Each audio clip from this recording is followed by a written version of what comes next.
Hello students, welcome back to the lecture series of Chemical Equilibrium. Today we are going to discuss equilibrium in physical processes. First off, what is equilibrium? Equilibrium means if the rate of forward reaction is equal to the rate of reverse reaction, then we said that the reaction is in equilibrium.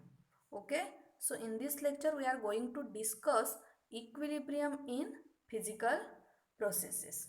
First is equilibrium in liquid vapor process. Let us now look at a reversible physical process of evaporation of liquid water into water vapor in a closed vessel. Okay, observe this diagram carefully. Here one container is present in which water is in water is present. Okay, in first container this both containers are closed containers and here water is present. Then in this second container water plus water vapors are present. So liquid vapor equilibrium means what?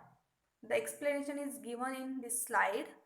Initially there is practically no vapor in the vessel, means in first container there is only water present, there is no water vapors are present. When a liquid evaporates in a closed container, the liquid molecules escape from the liquid surface into vapor phase, building up vapor pressure. Means what? When evaporation process is going on, जेव्हा evaporation होतं, evaporation means what? Conversion of liquid state into the vapor phase. Okay, this process is known as evaporation. जेव्हा liquid इव्हॅपोरेट्स व्हायला start होतं म्हणजे तो liquid surface सोडून काय कोणत्या स्टेटमध्ये जात असतो? व्हेपर फेजमध्ये जात असतो, म्हणजे व्हेपर प्रेशर क्रिएट होतं तिथे. They also condense back into liquid state because the container is close. जे व्हेपर फॉर्म झालेले आहेत त्याचं काय होणार आहे? थोड्या वेळाने ते परत थंड झाल्यानंतर खाली येणार आहेत, म्हणजे कंडेन्स होऊन लिक्विड स्टेटमध्ये येणार आहेत. जसं आपण पाणी गरम करायला ठेवलं आणि त्याच्यावरती समजा एक प्लेट ठेवली तर ते लिक्विड बॉईल व्हायला लागलं की त्याची वाफ होऊन ते वर जाणार आणि परत ते प्लेटवर जमा होऊन त्याचं काय होणार?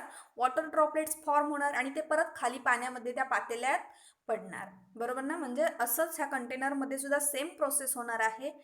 लिक्विड जे आहे ते इव्हॅपोरेट व्हायला लागणार आहे आणि सुरुवातीला व्हेपर्स फॉर्म होणार आहेत. थोड्या वेळाने त्या व्हेपर्स परत कंडेन्स होऊन बॅक टू दी लिक्विड येणार आहेत, त्या कंटेनरच्या तळाशी येणार आहेत परत. They also condense back into liquid state because the container is closed. In the beginning, the rate of evaporation is high and the rate of condensation is low. सुरुवातीला इव्हॅपोरेशनचा rate extra असणार आहे, जास्त असणार आहे as compare to the rate of condensation. लगेच काय ते condense होणार नाही आहेत व्हेपर्स फॉर्म झालेले, थोड्या वेळाने ते कंडेन्स होऊन खाली येणार आहेत.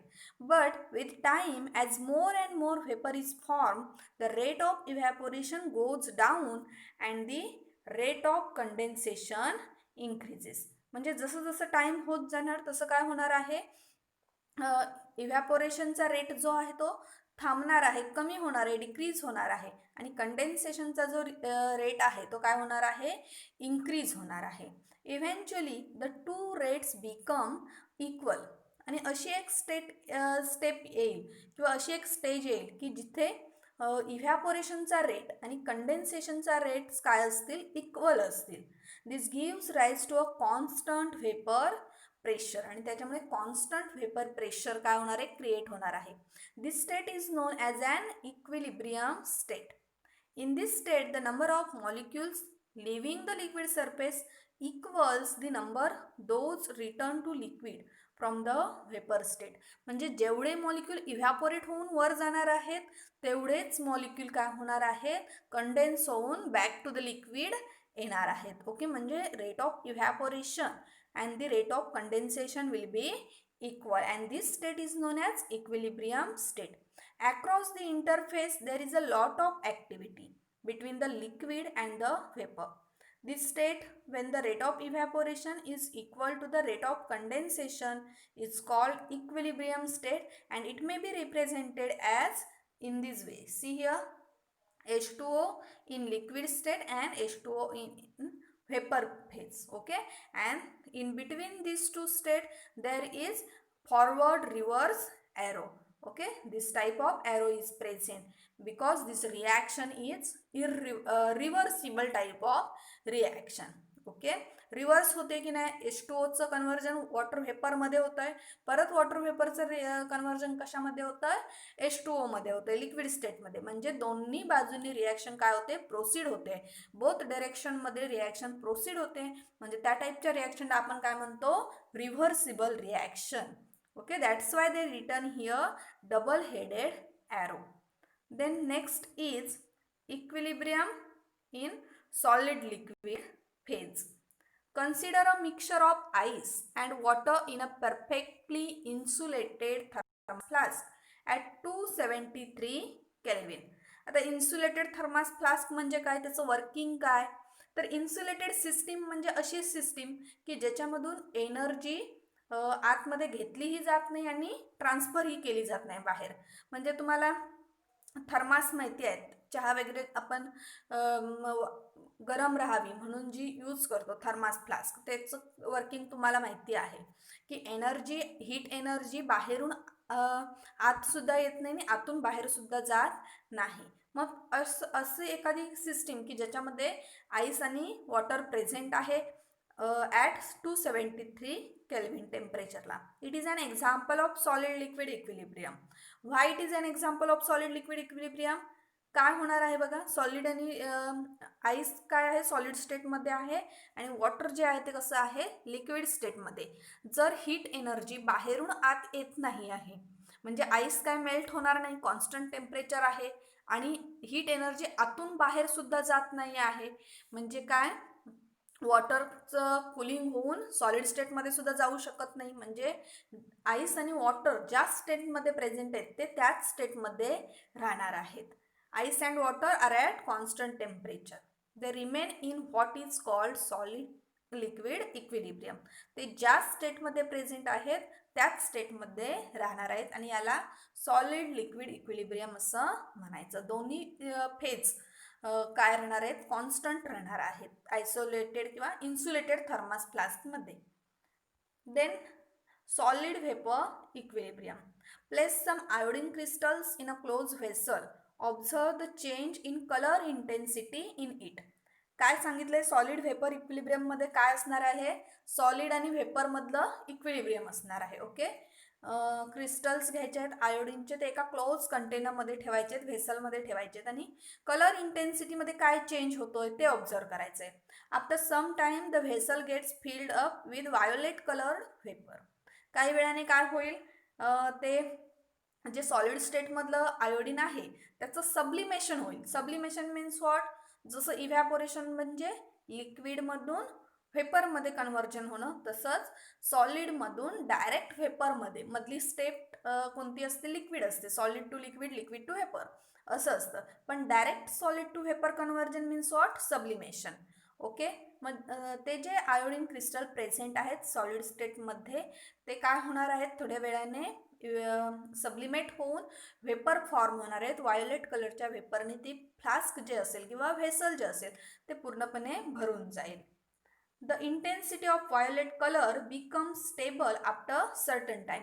सुरुवातीला काय होईल, सब्लिमेशनचा रेट काय असेल, जास्त असेल, सुरुवातीला फास्टली इव्हॅपोरेट होतील आणि त्यामुळे काय असेल, पूर्ण dark colour, violet colour present असेल फ्लास्कमध्ये.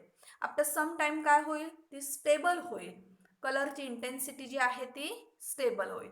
इथे बघा फ्लास्क दाखवलेला आहे, त्याच्यामध्ये कलर इंटेन्सिटी सुद्धा दाखवलेली आहे. We see both, that is solid iodine and iodine vapor in the closed vessel. It means solid iodine sublimates to give iodine vapor and the iodine vapor condenses to form solid iodine. म्हणजे काय होणार आहे बघा, थोड्या वेळाने ते जे आयोडीनचे crystals आहेत ते काय होईल, व्हेपरमध्ये कन्वर्ट होईल आणि व्हेपर जे आहेत त्या काय कंडेन्सेशन होणार नाही आहे त्याचं. एक अशी स्टेप असेल की थोडं सॉलिड स्टेटमधलं क्रिस्टल्स म्हणजे आयोडीन क्रिस्टल्ससुद्धा शिल्लक असतील आतमध्ये फ्लास्कमध्ये आणि व्हेपर्ससुद्धा तुम्हाला वरती फॉर्म झालेल्या दिसतील. It means solid iodine sublimates to give iodine vapour and the iodine vapour condenses to form solid iodine. म्हणजे सेम फर्स्ट सारखा कंडेन्स होऊन त्या खाली येणार आहेत. The stable intensity of the colour indicates a state of equilibrium between solid and vapour iodine. म्हणजे अशी एक स्टेप येईल किंवा स्टेज येईल की जिथे तुम्हाला पूर्ण फ्लास्कमध्ये कलरची इंटेन्सिटी काय दिसेल, स्टेबल दिसेल.